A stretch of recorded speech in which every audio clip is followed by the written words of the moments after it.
checking out this 3-foot long hose extension that I can add to my current 50-foot long hose. My current hose doesn't reach my garden over there, so I need a little extra bit to get to that distance, so I'm gonna attach it to my current hose. But what I noticed right away is that this is extremely flexible but yet very sturdy. It's going to handle all sorts of weather conditions.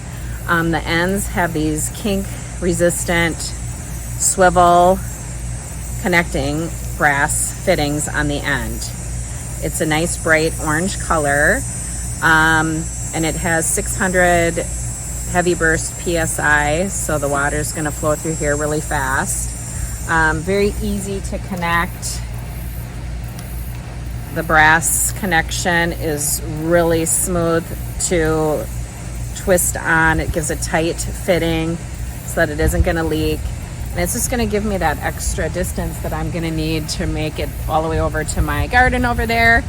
But again, it's not going to kink. It's a nice quality, flexible hose.